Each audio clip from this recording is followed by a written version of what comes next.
I think it's always good when people either come back to horror after being away from it for a while or are brand new to the genre, right? And usually when people are new to the genre, they're only focusing on, like, I'd say the current year and probably the past couple of years. They don't really go back into like the 60s, 70s, 80s, where I think there's a lot of great horror films, but always keeping in mind those films are products of their time, right? So be prepared to see the graphics are going to be what they were in the 70s and the 80s. The stories, how the sets were done, they're not going to have this modern take. And for some of us people that are older in age, when we look at those times, we're going to be like, oh yeah, I remember when, stores or cars or streets or neighborhoods looked like that, right? So it can be very reminiscent for people who are just getting into horror. All right, cool. Ray, if you want to let Sean know your question there, I'm interested to hear his response. Yeah. So 2024 has probably been one of the biggest sort of like, I guess, realization years for me as far as like really diving into horror movies outside of just, the name brand slashers and IPs that have been popular over the last like Mhm. 30 years. And Sean, I know that since you've been following horror a lot longer than me and A Matt's. lot longer. You're old. She's calling you old. I am old. I'm saying like the landscape of horror movies is not so much driven by like these tentpole IPs as much as it is like with Mhm. other film genres. Like if we're actually seeing, for lack of a better word that I can think of off the top of my head, like one and done, like Mhm. enclosed stories. They are just fulfilled within and of themselves. Yep. They might allude to a sequel, but the audience is more or less like set with like the story of that one film has been told successfully. Yep. So yeah, what are your thoughts as far as like 2024 in relation to like previous years in horror?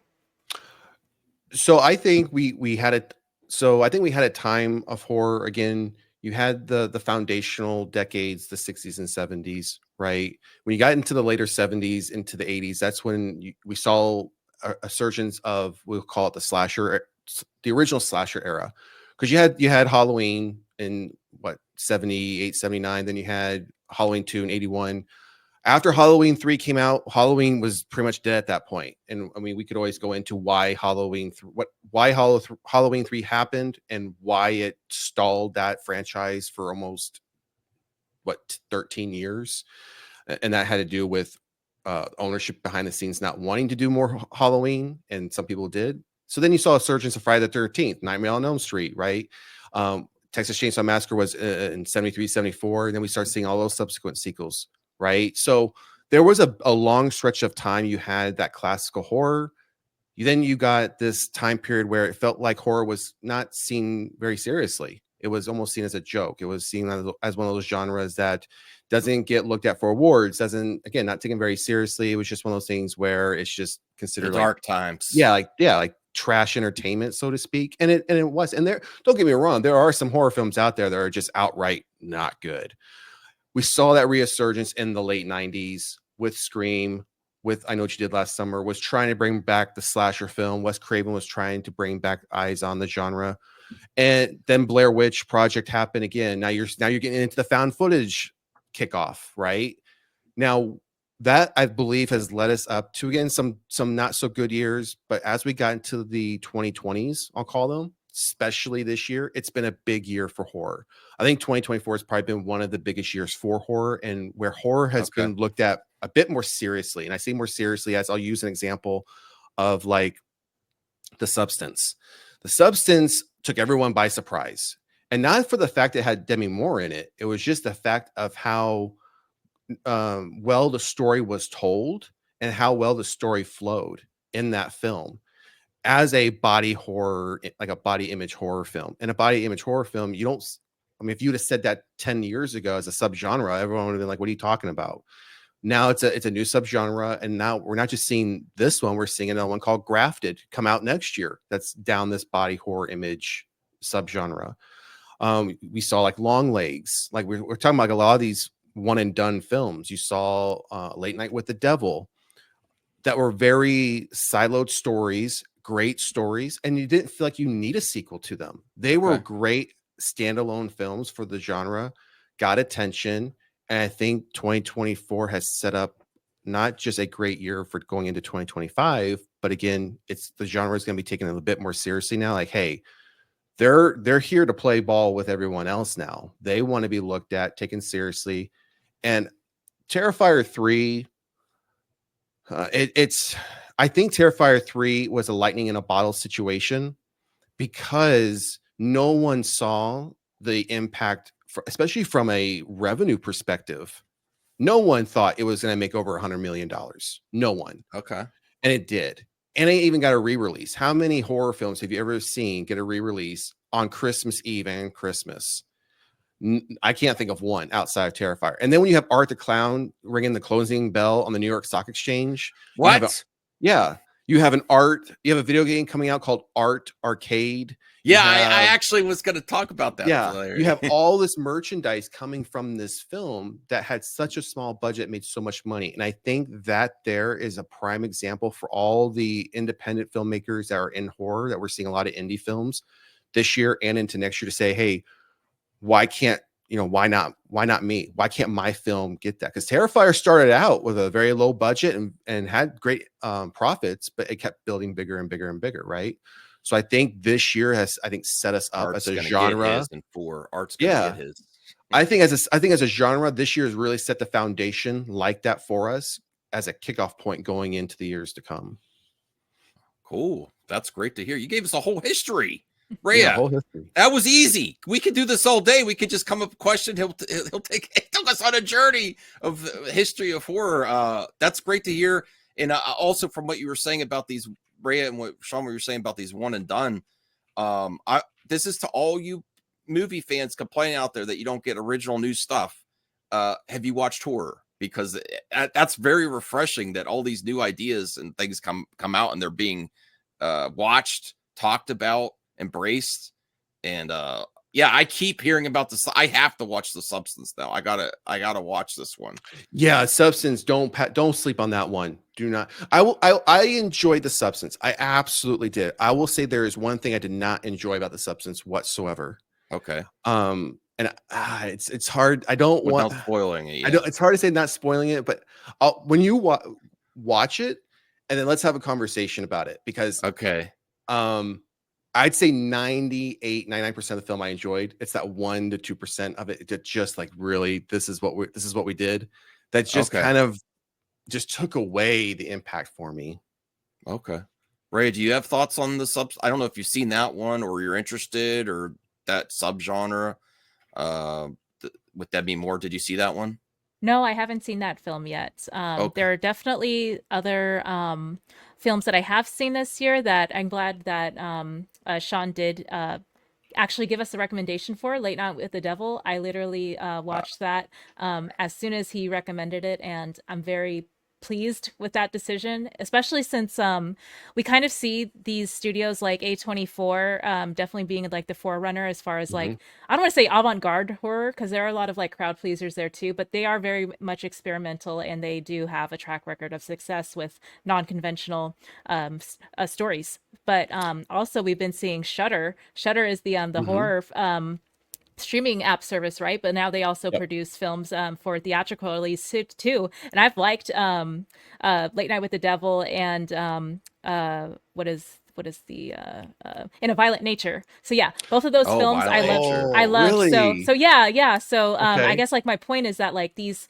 A24 kind of is making it more cool, I guess, to like, check out off the beaten path horror movies.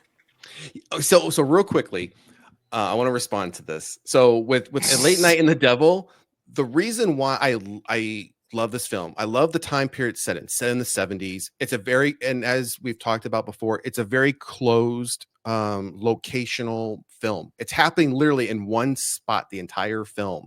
It's not venturing off into various cities, buildings, whatever. You are on a TV set, and this is what you are watching. And the fact that this really happened in real life.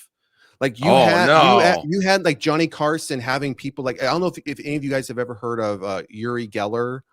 So Uri Geller in the 70s was this person proclaiming, and there's another individual, his name was Heydrich, or at least that's the name he gave.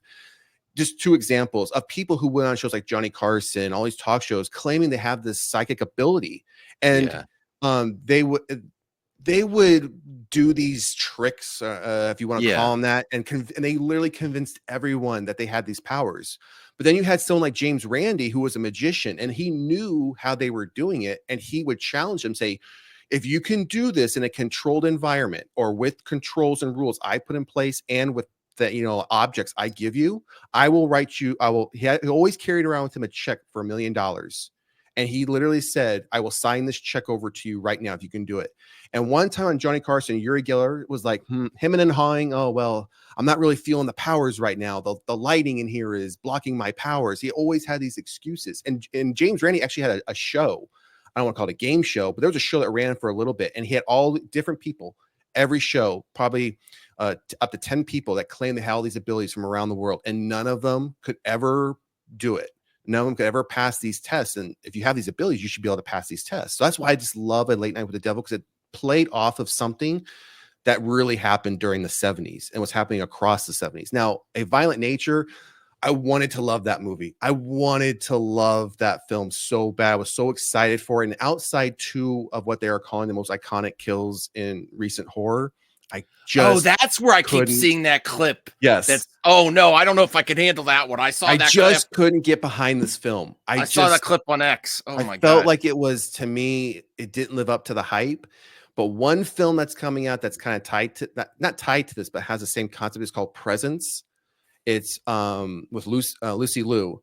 Comes out next year, and it all takes place within a house that this family buys, and you're watching it from the presence of the entity or the spirit or the ghost, and it has almost like this bubble, like fishbowl film aspect to it. So you're following this entity around, and you almost see like they can feel this entity or presence within them. So that one I'm looking forward to, because it's kind of playing off that, seeing it from like the killer's perspective or the villain's perspective. But yeah, Violent Nature, I wanted to love it so bad. But A Late Night with the Devil, absolutely love that film. Absolutely love that film. Okay. We're talking One more question, I guess, to wrap up the 2024 discussion. Is there one film that was released this year that is like the main takeaway? Like, if you don't watch anything else, listening to this video, at least watch this. Oh, there's one film. You can only pick one. She's Oh, challenging wow. you here. I can only. I have one too, but I want to hear yours. Oh wow! Can I say, like, can I give two and say one or the other? But it can only be one film. All right. Yeah, Fine. we'll allow it. I'd say Long Legs or A Late Night with the Devil. One of those two, because again, everything we just talked about with A Late Night with the Devil, but Long Legs, because you see Micah Monroe and Nicolas Cage, like you haven't seen them in any other films that they've done. Even though Micah Monroe has done other horror films and she continues to be in the horror space, and Nicolas Cage wasn't a predominant role in this. It was just something we have never seen Nicolas Cage in this type of setting before, and I think he just played the role perfectly. So those. But even if I had to break it down from those two films, which one would I go back to and rewatch over and over again? A Late Night with the Devil. Absolutely, hands down. I'm conflicted on it because I kind of want to see it, but I'm kind of scared. And I used to like talk show hosts a lot. I like that era of talk shows. I used to stay up late. That's when my mom let me stay up. Like, all right, you could watch David Letterman, and Jay Leno and Conan O'Brien, things like that. And I remember even watching a little bit of reruns of Johnny Carson, and then I really like that actor that's in there too, but that freaks me out. So I gotta give that a shot. Long Legs, I don't know. And then the other movie from this year that everyone was talking about was Heretic. I did see that one. Oh, Hugh Grant. Yep. That was the one I was going to mention is my pick. If nothing else, I would recommend that one film from this year for someone to watch. Good film. Okay. Heretic. Okay. I watched it, Rhea. There were great aspects of it. I like Hugh Grant. I don't know if I want to watch. Might give it a second viewing, but I really thought it was amazing. And then the end doesn't land for me. I don't want to get into spoilers for it, but the end, once they get past a certain point, go through a certain room, I will say, then I wasn't feeling it after that, if you know. But his performance was amazing though. Yeah, definitely. Well, since you mentioned Heretic, I will also say Trap. So I did just watch Trap, and I just was like amazed with like how well the character acting from Josh Hartnett was. And I think, yeah, he is like the main reason I would encourage anyone to watch it. If you just want one central character who's just like captivating on the screen and delivers such a great performance that you want to know what he's going to do next. Like you're so like, your eye never leaves like him whenever he's in scene, even if there's other things happening around him. And yeah, I don't want to spoil it too much, but I did mention to other folks that I watched it too, was like, if you're a fan of American Psycho, I think you will find a lot to like in Trap as well. I saw that in the theater. Thank you, Rhea. I saw it in the theater, and I can't wait to hear what Sean says about it. I think it definitely has issues, but Josh Hartnett, definitely, I think he brought his A game. I'm all, people don't give him enough credit. I liked him in Oppenheimer too. I think he's having a great resurgence. He's a different type of actor than he used to be. And not to get into spoilers to that, but like, even if you like Sean, I'm guessing from his devilish laugh there, has some issues with it. But even if you have issues with it, not to give spoilers, where it leaves off, like gloves off if they make a continuation of this franchise or the character. Like that's where, like you said, I want to see what happens next. I think even if you have issues with this one, if they decide to continue, I want to see the next one when he's unchained, by some other part of his aspects of his life. You know what I mean? Okay. So Trap. You loved it. You loved it. So Go Trap see Trap. Not okay. So Trap we're for gonna me, try these to are- avoid spoilers here. So Yeah. I will say I had high hopes for this film. The only issue I had with this film is that they let you. And I was glad to see Josh Hartnett coming back. Right, always been a fan of his. Glad to see him, and along with some other actors that were in a lot of films early on in their career. And it seems like they took a long hiatus. He's one of those ones, and he's starting to come back and be in stuff. Was excited for this one. I think the only thing I didn't like about this one was that they let you know who the villain is so early on in the film, even though you kind of know who the villain's going to be. I felt like they took away that level of suspense, that level of wonderment, right, of who the villain is. I felt like they took that away too soon. Had they have waited a little bit longer and kind of kept you in suspense of, geez, and kind of kept you guessing who could it be, I think that would have done it. That would have been a lot better for me for this film. It was just that one aspect that they just told me too early on who it was. I understand your criticism there, but I would also counter, I'd say, but that's kind of refreshing because you kind of join them on their journey and kind of like, how are they going to escape this? How is this going to happen? Because you're with them then. You're really close to them as opposed to other ones. You know what I mean? Yeah. All right. So great stuff there. Thank you for watching this little video about horror in 2024, a little breakdown, some suggestions, and I got homework to do for myself at least.